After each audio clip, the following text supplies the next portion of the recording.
All right, everyone, and welcome to the AI Research Roundup. I'm your host, Alex. Today, we're exploring MiniCheck, efficient fact-checking of LLMs on grounding documents, published April 16th, 2024. This research tackles how to ensure outputs from large language models are actually backed by evidence, or grounding documents. The core idea? They've built small fact-checking models with GPT-4 level accuracy, but for 400 times less cost.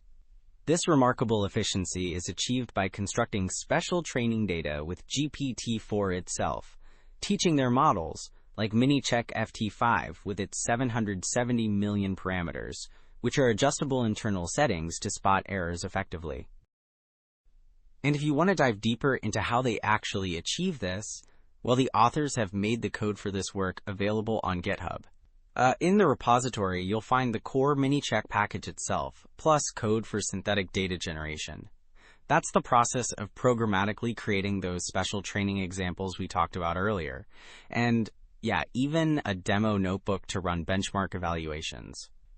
So plenty to explore there. Okay, so this first figure, figure 1, really sets the stage.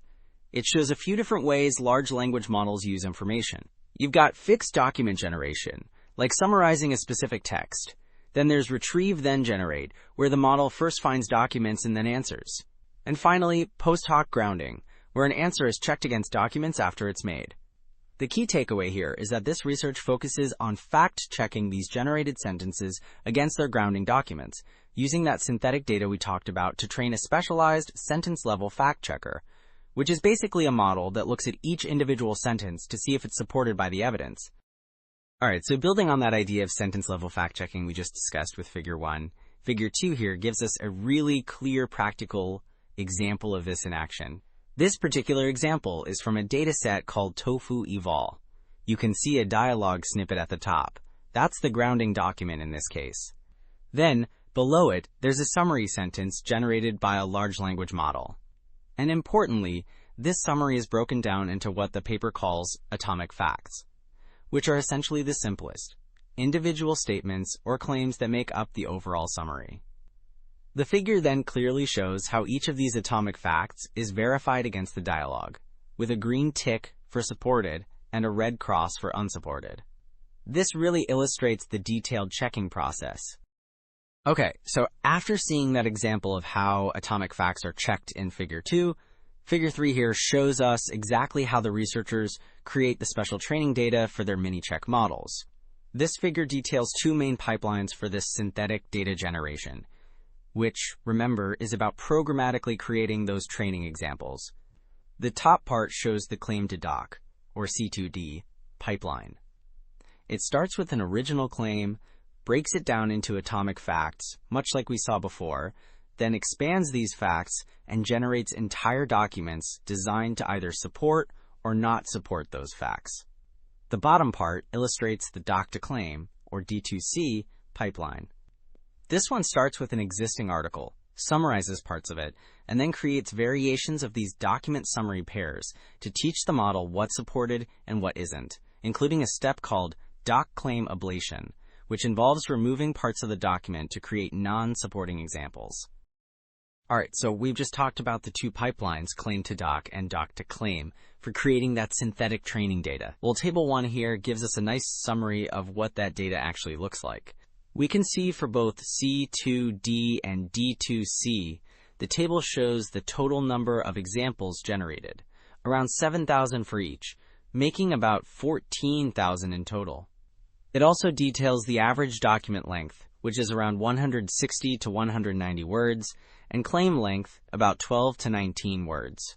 Interestingly, the percentage of negative examples, that is, unsupported claims, is 42% for claim to doc and a higher 65% for doc to claim, ensuring the model sees plenty of both correct and incorrect examples. So after looking at the details of the synthetic training data in Table 1, Figure 4 here shifts our focus to how the researchers actually test their MiniCheck models and compare them to others. This figure lists the 10 different data sets that make up what they call the LLM AgriFact benchmark. Now, a benchmark in AI research is essentially a standardized collection of tasks or data sets used to evaluate and compare the performance of different models. This particular LLM AgriFact benchmark pulls together data from these 10 sources, covering different types of fact-checking situations, like fixed document generation, retrieve then generate, post hoc grounding, and written claims, each with its own specific kind of information that needs to be verified. Okay, so now that we know what the LLM AgriFact benchmark is for, Table 2 here shows us the actual performance of various models on this benchmark. The performance is measured using something called balanced accuracy, or BACC. Balanced accuracy is a way to measure how well a model correctly identifies both supported and unsupported claims, especially when there might be an uneven number of these true and false examples. Looking at the AVG column on the far right, we see the MiniCheck models, particularly MiniCheck FT5, achieving a really strong average balanced accuracy of 74.7%. This is very close to GPT-4, which gets 75.3%, and even slightly better than Claude 3 Opus at 74.1%. It also significantly outperforms other specialized fact-checkers like AlignScore, which has 70.4%. This indicates that these smaller MiniCheck models are performing on par with the giant large language models for this fact-checking task. Alright, so we just saw MiniCheck's strong accuracy. Table 3 now really drives home its efficiency. It compares specialized fact-checkers on model size, the amount of fine-tuning data, which is the specific examples used to further train the model, and their overall operational cost.